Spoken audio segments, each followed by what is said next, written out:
Galera, beleza? Saudações. Bom, dando continuidade ao conteúdo que a gente tinha visto,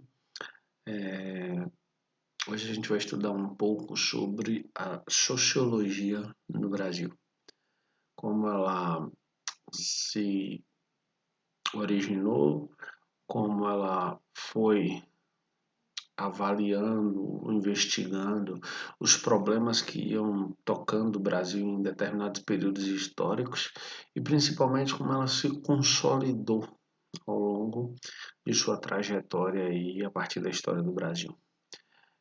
Vocês vão perceber que não há uma diferença muito grande com relação a como a sociologia surge lá na Europa, seu berço de nascimento, e como ela surge aqui no Brasil.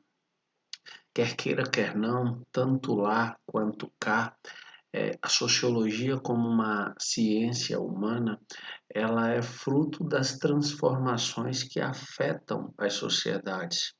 E no Brasil não seria diferente. Então, ela nasce a partir das várias transformações sociais que vão impactando a vida nessa sociedade que é a sociedade brasileira. Então, esses impactos, eles começam a ter origem ali por volta de 1840, ainda na época do Segundo Reinado, e avançam por toda a segunda metade do século XIX, até adentrar o século XX, já na Primeira República, e todos os processos que vão se desenrolando ali, fruto dessa história brasileira, e como os pensadores eles vão se debruçando sobre alguns dos principais problemas dessa sociedade para construírem suas obras. Tranquilo?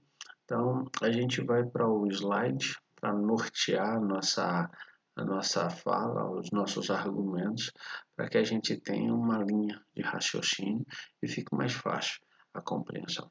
Tranquilo? Então, vamos nessa. Vou fechar a webcam aqui e abrir os slides.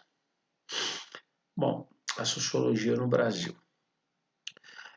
Como eu havia dito, a sociologia no Brasil ela vem acompanhando as transformações sociais que se iniciam lá atrás no Segundo Reinado e avançam por toda a Primeira República.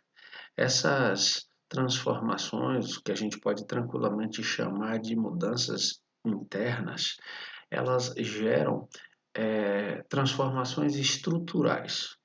Primeiro, ainda no governo de Dom Pedro II, as tecnologias que começam a ser implementadas aqui, como a extensa rede ferroviária que é colocada em uso, a navegação a vapor, o aumento significativo das atividades comerciais e a própria ampliação do mercado interno, gerando com isso, de certa forma, um crescimento significativo das cidades, colaboram para que comecem a surgir os primeiros conflitos sociais. Violência urbana, pequenos roubos, pequenos furtos, todos esses problemas começam a surgir dentro do contexto em transformação dessa sociedade brasileira. Paralelo a isso, de certa forma, a gente tem a manutenção do declínio da produção de açúcar. Por que uma manutenção? Porque, de certa forma, esse declínio do açúcar já vinha se arrastando lá desde o século XVII. E aí, agora, nesse contexto aqui que nós estamos, início do século XIX, a gente assiste ao surgimento das primeiras usinas, da ampliação e das mudanças de tecnologias na produção de café. Então, você tem um aumento nessa produção e pode, assim, movimentar de forma mais ampla o mercado interno e o mercado externo, já que o Brasil é um dos principais exportadores de café para o resto do mundo. Dentro dessa dessas novas relações que vão surgindo, o Brasil começa a dar passos amplos e significativos na entrada no capitalismo mundial. Primeiro, é preciso fazer um parêntese aí claro e relativamente significativo. Quando a gente olha para 1840, a gente diz assim, bom, 1840 está dentro de um contexto de um Brasil independente, põe independente entre aspas.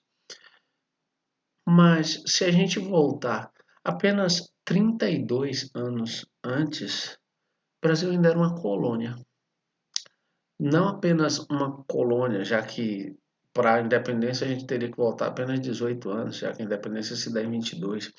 Mas pense o seguinte: o Brasil é uma colônia fechada em relações comerciais exclusivas com Portugal, sua metrópole, até 1808.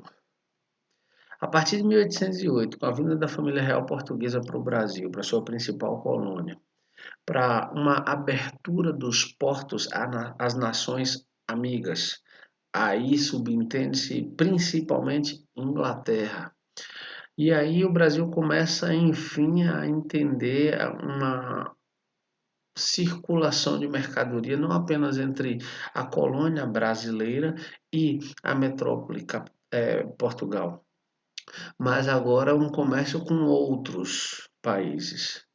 Quando a gente chega em 1850, a gente tem a lei inglesa, a cobrança inglesa de proibição do tráfico negreiro pelo Atlântico, sob pena de que os navios que fossem abordados com africanos escravizados sendo trazidos para o Brasil seriam afundados.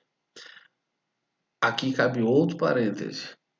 Não é um ato de humanidade, é um ato visando exclusivamente a ampliação do mercado consumidor, já que uma Inglaterra que tinha recém realizado sua Revolução Industrial, que aumentou significativamente sua produção, precisava escoar essa produção para novos mercados consumidores.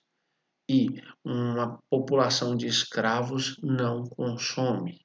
Então, quando ela proíbe lá atrás o tráfico negreiro em 1850, ela não está preocupada com a humanidade dos escravos, ela está preocupada com a construção de mercados consumidores. Ponto. Então, com todas essas transformações que a gente está assistindo, o Brasil passa a dar passos largos em direção à sua entrada no que a gente vai chamar de mundo do capitalismo, um capitalismo mundial. E aí ele vai, óbvio, se adequando a essas necessidades que um capital internacional vai exigir dele a partir desse momento histórico. Tranquilo até aqui? Fechar o slide para a gente ir fechar a webcam para a gente ir para os tópicos. Bom, ele dá esse passo, mas ainda há um ceticismo, ainda há uma desconfiança muito grande para o Brasil. Por quê? Porque apesar do Brasil já começar a dar esse espaço em direção ao mercado capitalista mundial, ele ainda é uma monarquia. Ele ainda tem vínculos fortes com a escravidão. Ele ainda é um país escravocrata. E isso, de certa forma, deixa o mercado internacional meio cético, meio desconfiado. Só em 15 de novembro de 1889, quando ele proclama a República, a Primeira República, é que ele começa a se adequar política, jurídica e socialmente, economicamente, aos parâmetros, aos padrões desse mundo do capital, desse capitalismo internacional, desse capitalismo mundial. Então, essa proclamação da República amplia ainda mais as possibilidades brasileiras, por quê? Porque ela cria uma adequação política, social, econômica, jurídica, para quê? Para que o país adentrasse a esse mundo do capitalismo. Bom, o problema é que essa república recém-fundada, ela não vem recheada. Vou tomar um pouco de água aqui, senão eu desidrato. Ela não vem trazendo uma forma de governo nova. Ela não vem revolucionando a forma como o governo vai se comportar. Óbvio que a gente sai ali de uma monarquia com todas as características seculares de uma monarquia, um poder centralizado e todas aquelas questões, e avança em direção a uma república, com todas as características de uma república. Mas alguns vícios nessas relações de poder permanecem. Óbvio, com outros nomes, óbvio, com outras estratégias, mas essas relações continuam. Entre essas relações, a gente pode destacar tranquilamente a chamada política dos governadores, a política de café com leite e o coronelismo.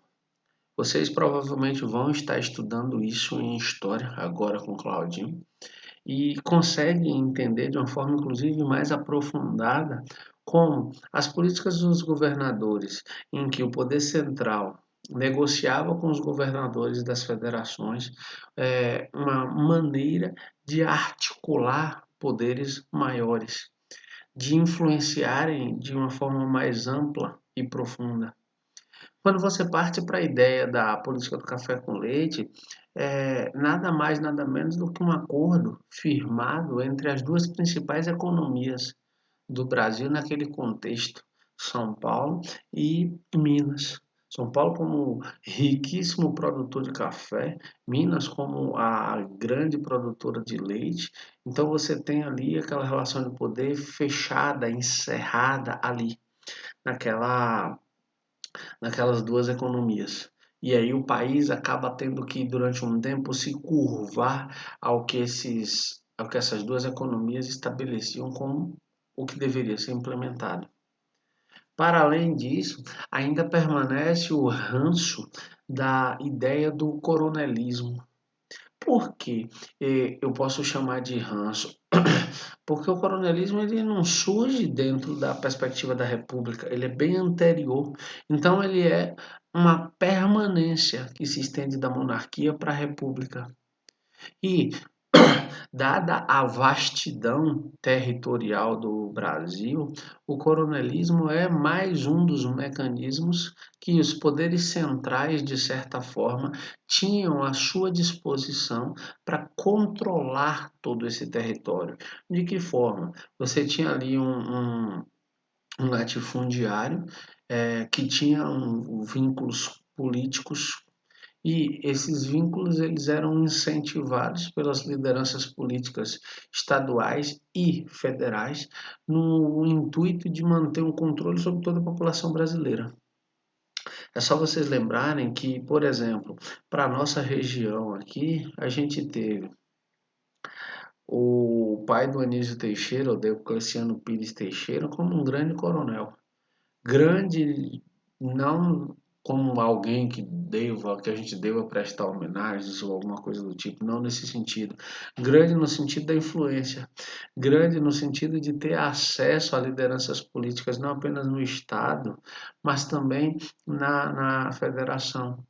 De ter acesso, por exemplo, a Arthur Bernardes quando esse ainda era presidente no Brasil, de ter acesso a Góes Calmon quando Góes Calmon se elege, e essa influência é tão forte, tão significativa, que ele alça a condição de secretário de Estado, dois filhos. O mais destacado deles, óbvio, Anísio Teixeira, que assumiu a secretaria, que hoje seria a Secretaria de Educação. Tranquilo?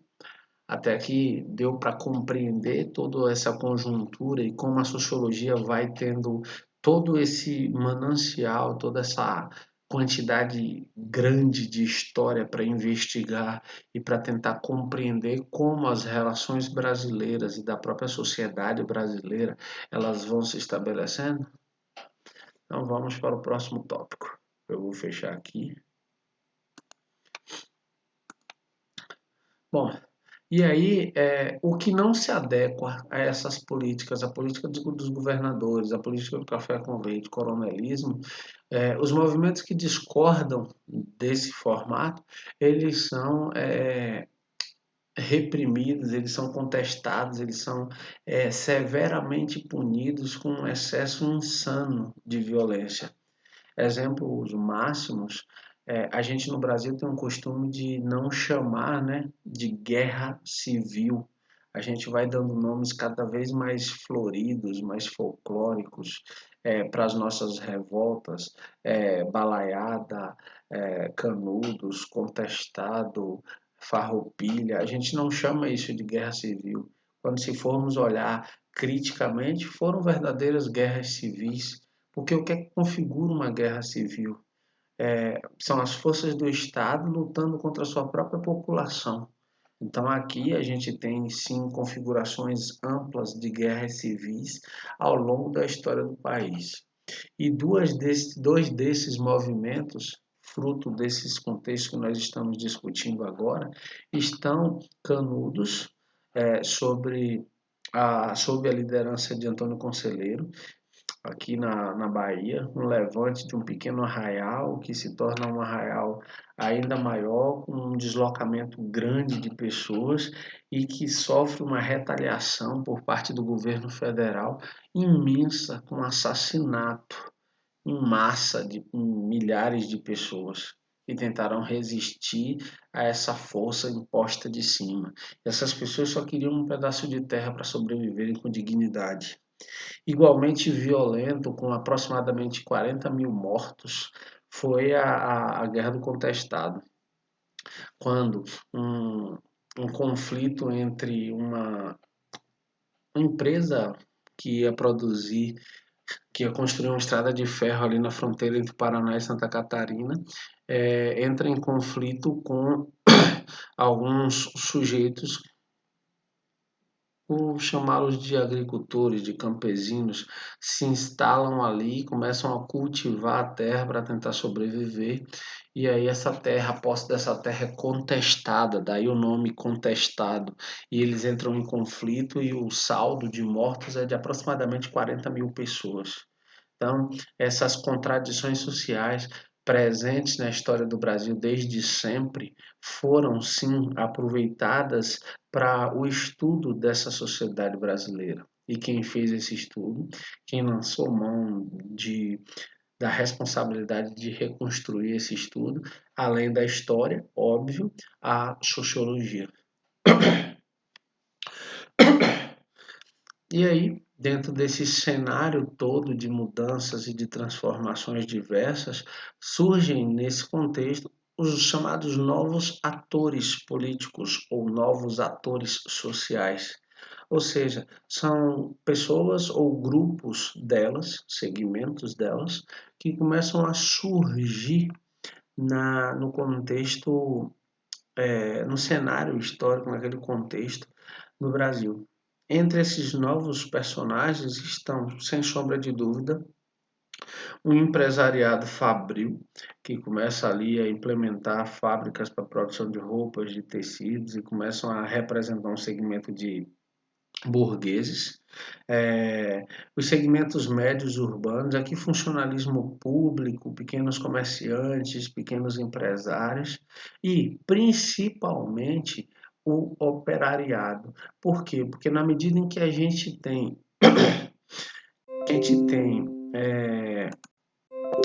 o surgimento da classe de empresários, essa classe de empresários obrigatoriamente precisa contratar mão de obra. E quem é essa mão de obra?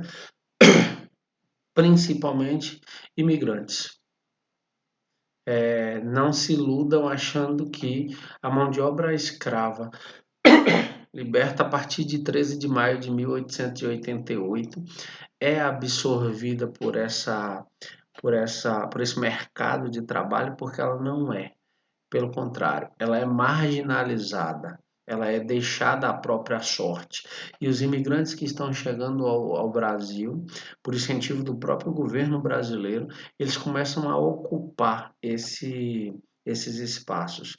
Ocupando esses espaços, vindo da Europa como eles estavam, eles trazem consigo também as referências de diversos movimentos que já estavam acontecendo na Europa.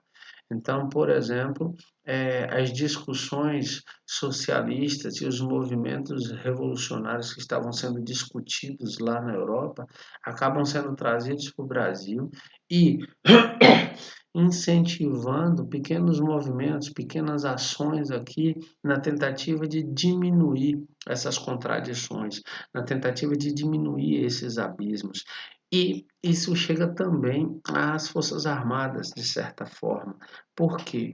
Porque oficiais de baixa patente, e aí os tenentes representam bem essa oficialidade de baixa patente, começam a, insatisfeito com toda essa hierarquia existente dentro das Forças Armadas, eles organizam um movimento chamado de movimento tenentista, que vai exatamente repudiar, vai criticar, vai contra essa hierarquia. E aí começa um movimento que tem como, sem sombra de dúvida, como ponto mais elevado, como ponto mais destacado, a caminhada da coluna Prestes pelo território brasileiro. A coluna Prestes passou aqui pertinho de Caetité, no início do século XX, e levantou alvoroço, eram chamados os revoltosos. E aí eles sofreram uma punição por parte do governo, que chegou a utilizar a intervenção armada contra esses revoltosos, contra esses sujeitos que reivindicavam apenas melhores possibilidades de vida. Mas esse movimento acabou incentivando também outros setores médios da sociedade brasileira. E quando a sociedade está insatisfeita, é natural que dessa insatisfação venham mudanças. Se para o bem ou para o mal, apenas depois delas é que a gente passa a saber. Mas que elas acontecem, sim, elas acontecem. Tá claro até aqui? De buenas? Eu tô com esse vírus no computador, ele fica aparecendo essas notinhas aqui o tempo todo de propagandas. Bom, a institucionalização da sociologia no Brasil. O que é institucionalização? Bom, se vocês pararem para refletir, vem de se vincular a uma instituição. Então, a sociologia no Brasil ela começa a surgir vinculada a instituições. Em 1933, a gente tem a fundação da Escola Livre de Sociologia e Política. Um ano depois, a gente tem a fundação da USP, da Universidade de São Paulo. E a Universidade de São Paulo acaba fazendo uma revolução. Por quê? Porque ela traz para dar aula em sua instituição alguns nomes de monstros sagrados da sociologia. Alguns nomes importantíssimos, principalmente da sociologia americana e da sociologia francesa. Então, entre esses nomes estão Donald Pearson, Claude Lévi-Strauss, Roger Bastide e Fernando Braudel. Fernando Braudel, inclusive, é historiador. E Claude Lévi-Strauss tem uma formação mais ampla em antropologia. Esses intelectuais acabam colaborando de forma muito, mas muito significativa para a formação de grandes nomes da sociologia brasileira. Ou seja, aquelas primeiras turmas que tiveram a oportunidade de terem sua formação a partir desses mestres, desses grandes mestres, tiveram uma importância muito grande depois na construção da sociologia brasileira. Tranquilo até aqui? Então, vamos adiante. Bom, e aí a gente chega na chamada geração de 30. Bom, essa geração de 30, ela... Deixa eu pegar um pouco de água aqui. Ela é o que a gente chama de os intelectuais que formaram o Brasil. Como assim, Theo? Os intelectuais que formaram o Brasil? Formaram o Brasil em sua identidade. Galera, se vocês forem para a área de humanas, para a área de direito, para a área de psicologia, provavelmente vocês vejam isso. Dependendo da universidade que forem fazer medicina, é possível que vejam isso também. Existem três obras que são chamadas das obras fundadoras do Brasil enquanto país. Essas obras são Casa Grande e Senzala, de Gilberto Freire, A Formação do Brasil Contemporâneo, de Caio Prado Júnior, e Raízes do Brasil, de Sérgio Buarque de Holanda. A geração de 30, de certa forma, traz esses três pensadores. De que maneira? Bom, Gilberto Freire teve um papel importantíssimo na construção dos primeiros passos da sociologia brasileira. Em Casa Grande e Senzala, ele, de certa forma, apresenta as relações entre a Casa Grande, onde estava o senhor de escravo, e a senzala. Mas Gilberto Freire, na construção de sua sociologia, criou, por exemplo, a ideia de que a miscigenação foi algo positivo para o Brasil. Não à toa ele criou o conceito de democracia racial, como se nós brasileiros, frutos de toda essa multiplicidade cultural que foi a vinda dos portugueses para cá, depois o trazer obrigado, escravizado dos povos africanos, e de certa forma, de num primeiro momento escravizar e depois colonizar ideologicamente os nativos, chamados índios, como se isso tudo tivesse sido construído de forma harmônica, como se isso tudo tivesse sido construído com o consentimento desses três povos, de forma consensual. E a ideia que ele constrói de democracia racial é como se a gente vivesse aqui numa harmonia plena.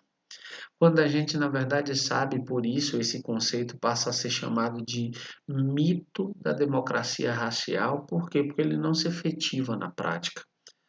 Nós não vivemos a história do Brasil, assim como não vivemos até hoje essa relação pacífica.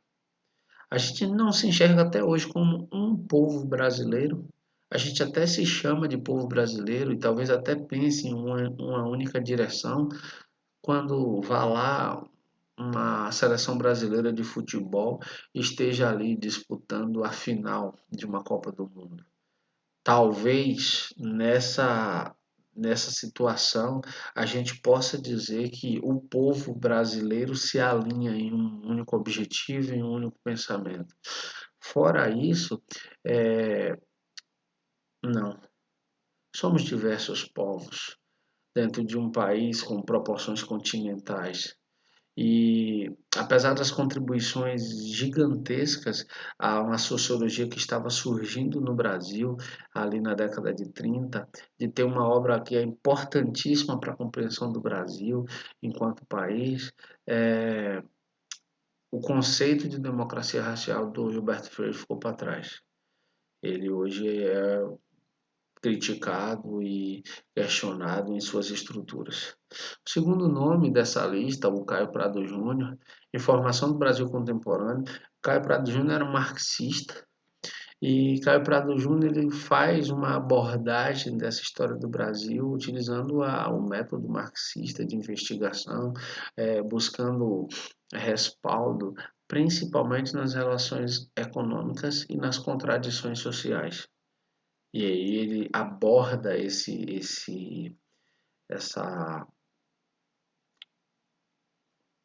como é que eu posso dizer, essa construção sociológica a partir dessa investigação. O terceiro nome dessa lista é Sérgio Buarque de Holanda. Em seu livro Raízes do Brasil, Sérgio vai construir um conceito que é o conceito de homem cordial. mas não cordial de ser bem educado. Não, não é isso. Cordial de cordes, do latim cordes, que quer dizer coração. Para Sérgio, a gente não age com racionalidade. A gente age tentado pelo coração, pelas emoções. Somos seres emotivos.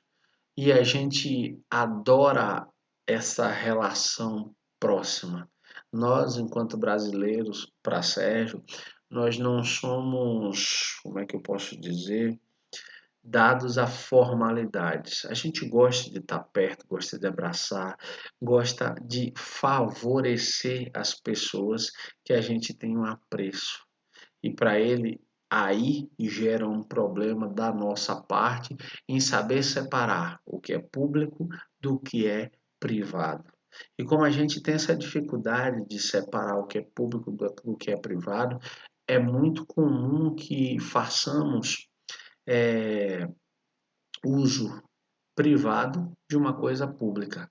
Exemplo, quando, por exemplo, um sujeito trabalha numa repartição pública, o amigo precisa de um favor e ele lança a mão do trabalho dele, faz uso de um material público para beneficiar alguém dentro das relações privadas dele. Quando alguém, por exemplo, trabalha numa empresa pública e vai levar, sei lá, um parente em algum lugar usando o carro da empresa pública que ele trabalha. É essa dificuldade de separar o público do privado que Buarque coloca como um problema por sermos cordiais, por agirmos pela emoção. Diferente, por exemplo, dos americanos, que para eles são organizados e que conseguem separar isso muito bem. Sérgio Buarque de Holanda, de certa forma, nos ajuda, isso um ponto negativo, a construir o nosso conceito de vira-latice. Ou seja, a gente sempre acha que tudo que há de bom, tudo que há de organizado, de sofisticado, de interessante, está fora daqui. Está nos Estados Unidos, está na Europa, menos aqui. Ele também inicia as discussões acerca, por exemplo, de patrimonialismo, de que há uma classe, um grupo corrupto dentro do Estado e que são esses os responsáveis pela estagnação do país. E aí, óbvio, outras tantas discussões que poderiam ser aprofundadas, mas não são necessárias nesse contexto. A gente até fez no grupo de leitura discutindo a elite do atraso, mas para esse contexto aqui não é necessário tanto. A gente é, fica com essas ideias. Tranquilo? Até aqui? Então, vamos adiante. Bom, como eu havia dito, Gilberto Freire, dentro das principais obras de Gilberto Freire, a gente tem Casa Grande e Senzala, na qual ele explana sobre essas teorias, mas a gente tem também Sobrados e Mocambos, em que ele leva aí já para uma outra temática, para uma outra abordagem posterior às discussões de Casa Grande e Senzala. Ele fala bastante da miscigenação e vê a miscigenação como algo positivo na constituição do Brasil, na formação do Brasil, e constitui também o conceito de democracia racial, que na medida em que a gente vai se debruçando sobre a história do Brasil, a gente percebe que ela é um mito de uma democracia racial, ela não existe.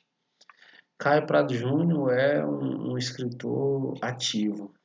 Entre suas principais obras estão Evolução Política do Brasil, a formação contemporânea do Brasil, que foi a que eu narrei para vocês como parte da trilogia que construiu a nossa identidade enquanto país, Dialética do Conhecimento, Estruturalismo e Marxismo, 1971.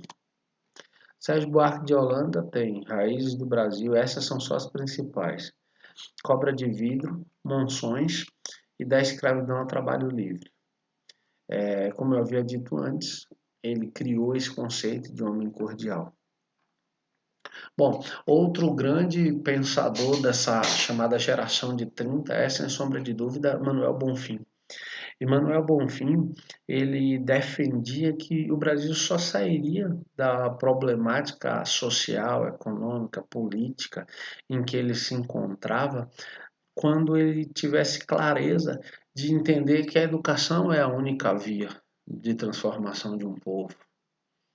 E para que essa educação funcionasse, era preciso compreender esse país em todas as suas contradições.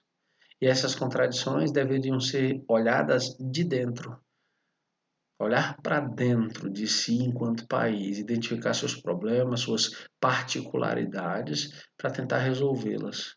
E a educação seria uma válvula, um espaço de fuga. E aí a gente avança para a produção sociológica no Brasil no contexto da Guerra Fria.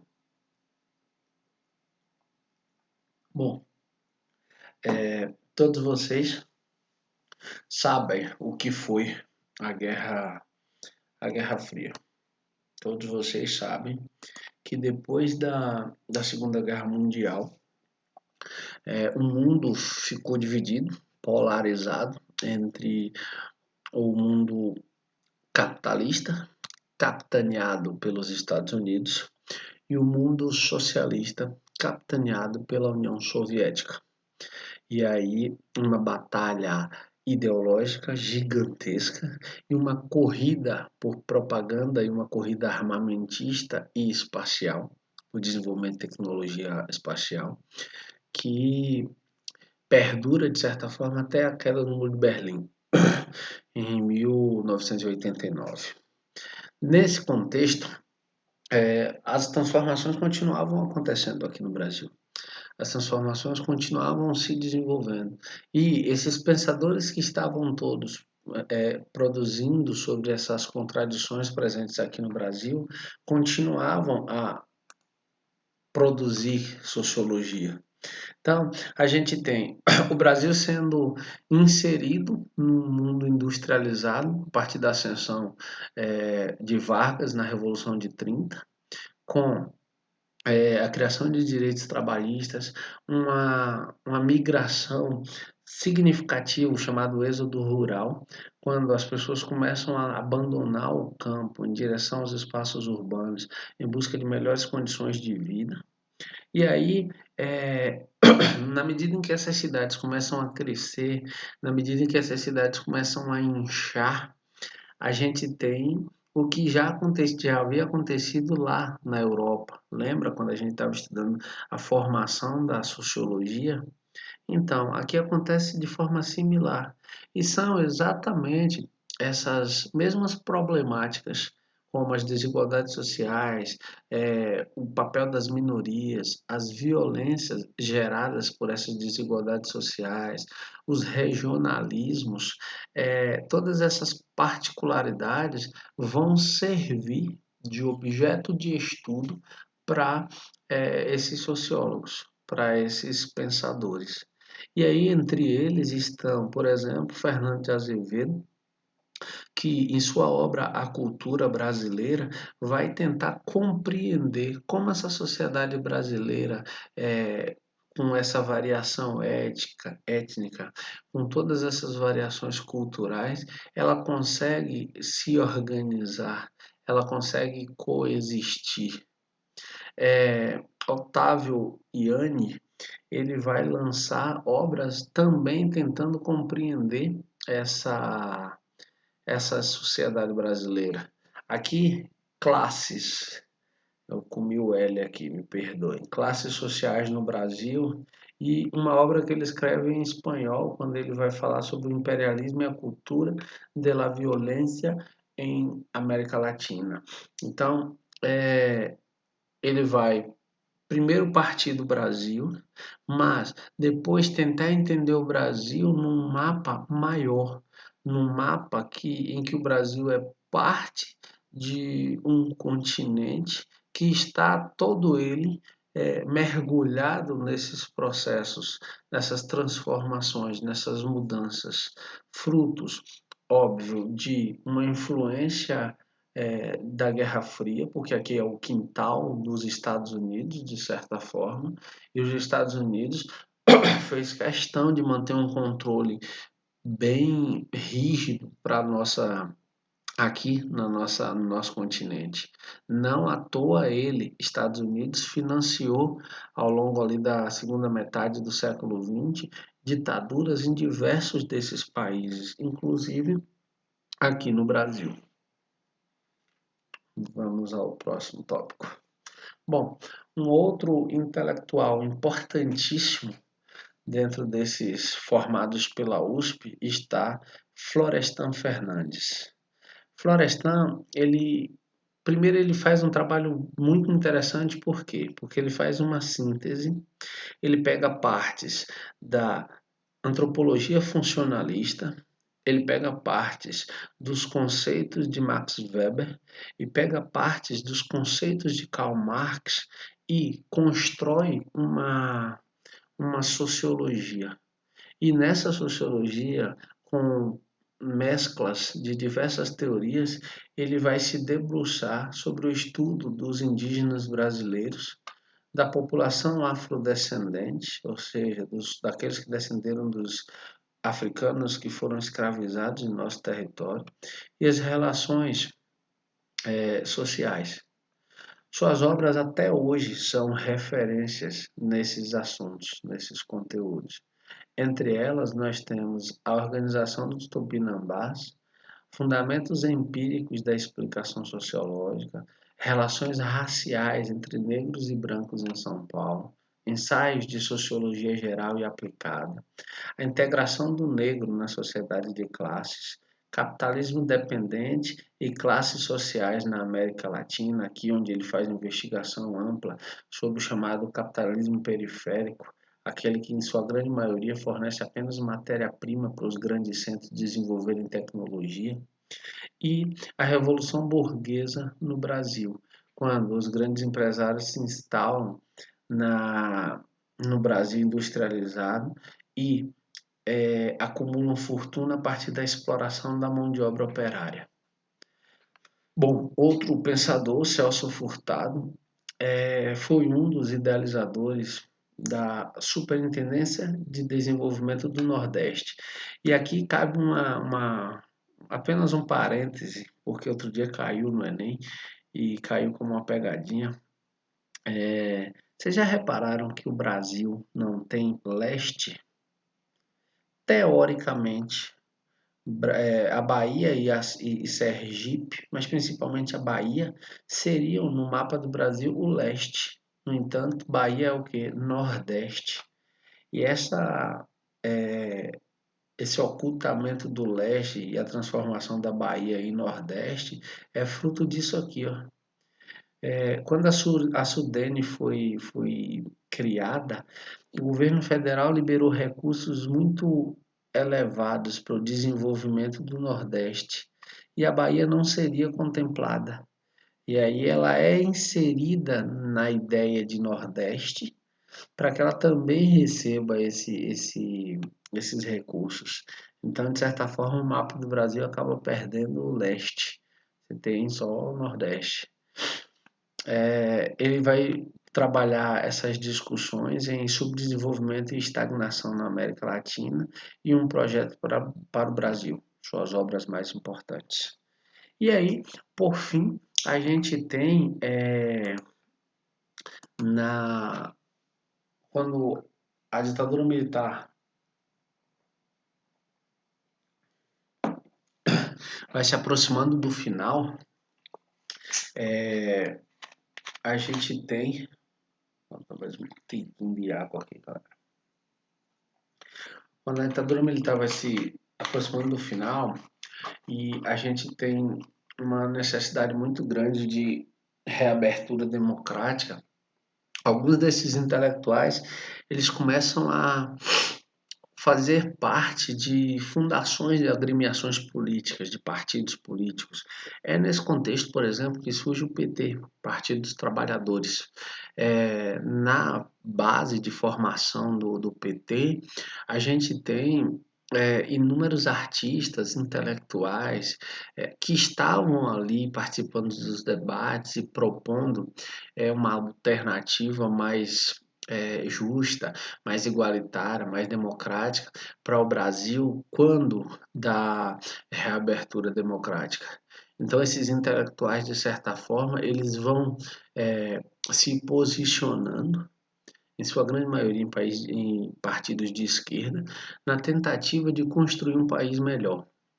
Entre esses homens estavam, por exemplo, Fernando Henrique Cardoso, que foi presidente do Brasil por 2 mandatos. Aliás, inclusive, foi no mandato de Fernando Henrique, no primeiro mandato dele, que ele conseguiu aprovar a lei de reeleição. Então, foi a partir do governo dele que um presidente, um governador e um prefeito poderiam ter acesso a uma segunda gestão. Quando Fernando Henrique foi eleito, ele, um intelectual, professor da USP, as pessoas tinham uma esperança muito grande de que, sendo um sociólogo que, ao longo de sua produção acadêmica, discutiu muito as desigualdades sociais, ele talvez oferecesse, como um governo, meios para a população brasileira deixar de ser marginalizada socialmente, economicamente. E quando ele assumiu a presidência, uma das primeiras falas dele foi: esqueça tudo que eu escrevi. E caramba, Fernando Henrique abriu a perspectiva brasileira para as privatizações. Entregou algumas das empresas mais lucrativas do Estado brasileiro a preço de banana para o capital estrangeiro. Fez algumas coisas muito importantes, como por exemplo o Plano Real, mas fez outras também muito nocivas, como por exemplo as privatizações da Vale do Rio Doce, por exemplo, foi privatizada a preço de banana. Mas enfim, essa é a constituição da sociologia nesse nosso país tão complexo, tão diverso. Lembrando, se você ficou com alguma dúvida, anota no seu caderno que na live, para tirar dúvidas, eu amarro todas essas dúvidas e a gente sana. Tranquilo? Se não, valeu, eu vou ficando por aqui.